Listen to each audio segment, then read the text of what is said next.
In the spring of 1922, there was a farm in Bavaria that stood on its own, at the end of a track, with a dark wood at the edge of its fields.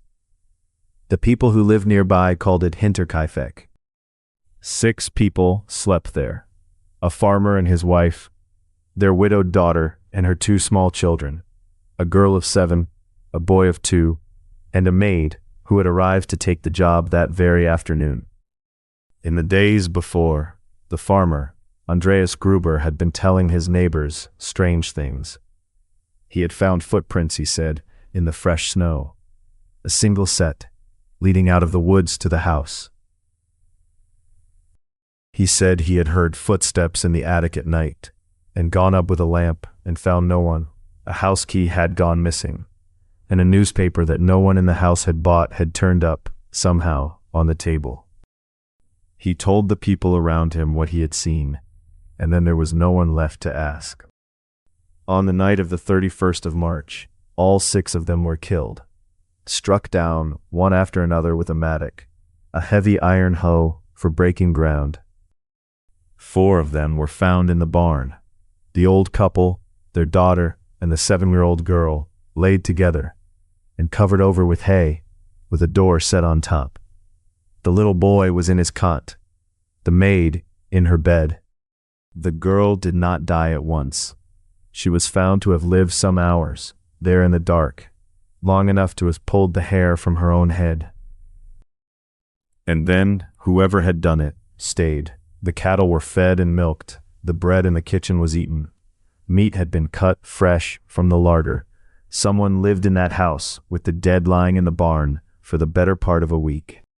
4 days, before anyone came. The family had missed Sunday Mass. The girl had not come to school. When the neighbors finally walked out to the farm, on the 4th of April, they found the dog alive, tied up at the front door. What followed was barely an investigation. 100 people walked through the farm. No fingerprints were taken. The victims' heads were removed and sent to Munich, where, for a time, clairvoyants were brought in to hold seances over the skulls. There was a suspect, a neighbor named Lorenz Schlittenbauer, a man with reason to resent the family, who seemed to know the house too well the day the bodies were found, and who unlocked it from the inside. He was never charged. He sued the people who named him, and he won. He died a free man in 1941. In 2007, a team of detectives took the whole case apart again. They agreed, every one of them, on the single most likely killer, and they chose not to say the name, because someone close to that person was still alive. Years later, the woman who had led them said she no longer believed it was him at all. Here is the strange thing about Hinterkaifeck.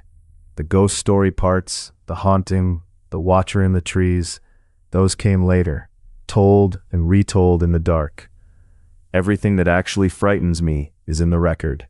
The omens reach us only in the voice of a man murdered before anyone could test them. The killer truly lived for days among the people he had killed, and the ones who think they finally know still will not say. The farm was pulled down within the year. The ground went back to a bare field. 6 people, one night, and a killer who stayed.